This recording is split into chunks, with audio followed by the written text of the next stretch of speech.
everyone, I'm here to report back the presentation, the MDGs and You, Maximizing Your Activist Potential to Eradicate Poverty. It's a workshop that happened at Hostos Community College, so shout out to Hostos.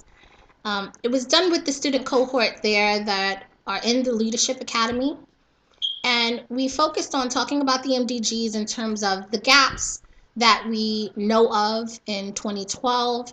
We talked a bit about the post-2015 framework and how that is set up and how Yoda World considers what should actually be included in that, as well as integrating a culture of peace in the way that activism works for poverty as well as peace, so that you can eradicate poverty while still working on the MDGs and simultaneously build a culture of peace. So for the purposes of this report back, I would really like to focus on some highlights that happened. The presentation was for 2 hours, so it's not possible to go over that in detail. However, there are a few things to point out, and there are some questions that I want to leave you with that I hope that you will respond to with this video. So one of the things that we did first was look at the MDGs in terms of the gaps that we know of. Early in 2012, the UN put out a chart that looked at the gaps across regions of the world. And so we thought it would be interesting to examine each MDG according to the gaps and have a discussion around that about what the students know from different parts of the world, but also really trying to localize it and think about it in terms of their own communities.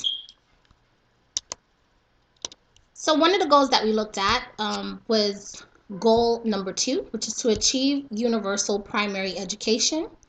So across the board, there were improvements for enrollment of children in primary schools, which is really fantastic. The areas that are recorded for all of the MDGs are Africa, Asia, Latin America and the Caribbean, Caucasus and Central Asia, as well as Oceania.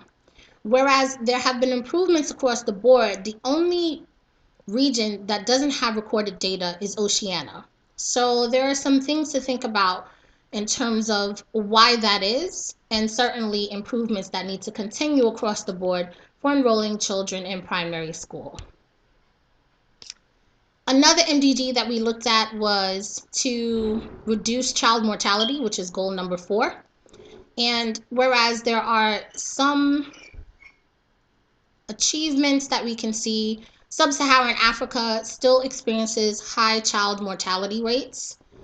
And another thing to sort of pinpoint with the MDGs is that as we talked about them, we related them to other MDGs to see where there's overlaps and connections between them.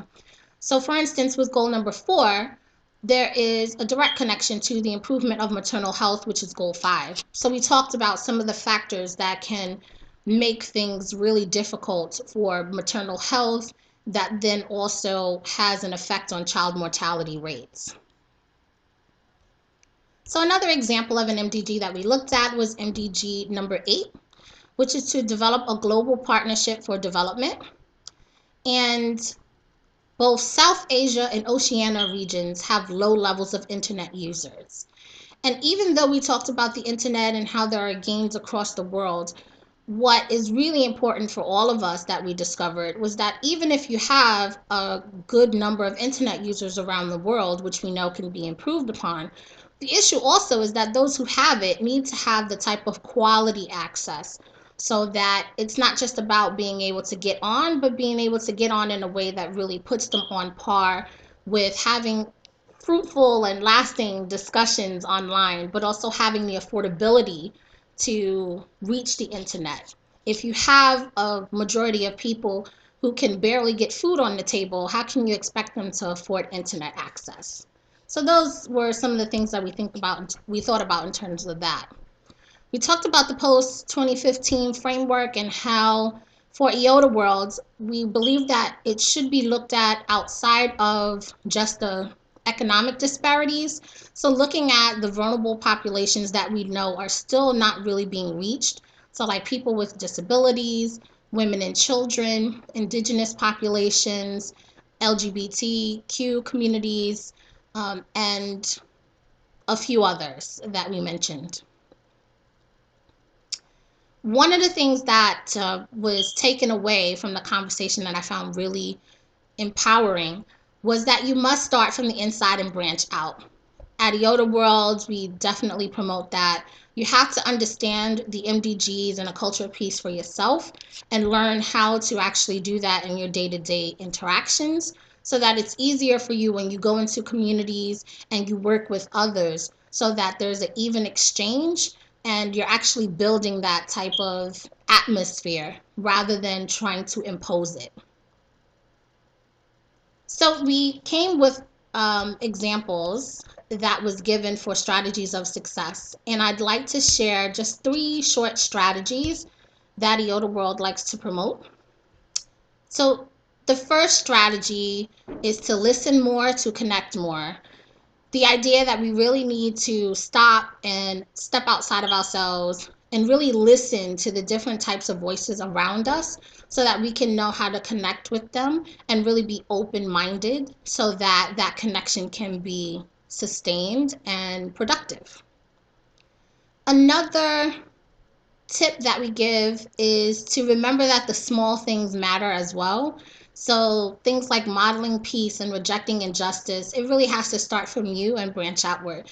So that's everything from how you speak and what you will tolerate in your presence. For instance, if you are tolerating someone being picked on in your presence, that's not too cool for modeling peace.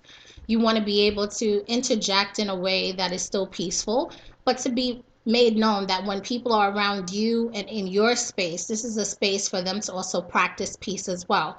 And you'd be surprised. We all thrive off of each other's energies. And so you're creating a positive space that other people can then take and apply it in their lives. The third tip that I'll give is that you should always consult across demographics as well as outside of your immediate environment. We talked a lot about how there are many different voices, particularly in the context of our discussion because everyone there was situated in the United States and from different communities that had people from all different walks of life, as well as from many countries around the world. So being able to listen to those different voices is important, as well as taking voices that are outside of your immediate environment so that you can get a well-rounded view of what is needed and you can work together in collaboration for the things that are necessary to happen for your communities. So finally, in this particular report back, I'd like to leave you with 2 examples that we gave for thinking about how to localize the MDGs, just a little bit of inspiration. So the first example was, you live in a neighborhood with high rates of HIV/AIDS.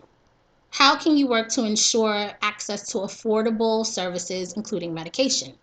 One of the ideas that came up was, well, maybe you can talk to your council person or your representative, and that's certainly an option.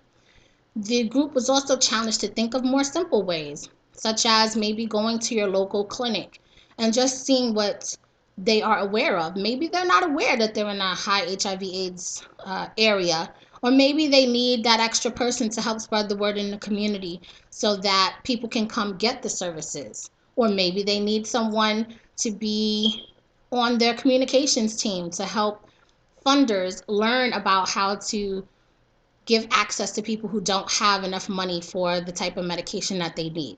Small examples, significant ways that you can also still address the MDGs in your own backyard. The second example, where you attend school, the unemployment rate is 17%. What can you do to help people find decent work? So for the context of the students, they are a part of the City University of New York, which is also called CUNY. And so thinking about, well, maybe you put a job fair on for the community, and maybe you have workshops for people to come in to build skills so that they can find decent work. That's something that's small, it's not out of your reach, but it's still significant for the community.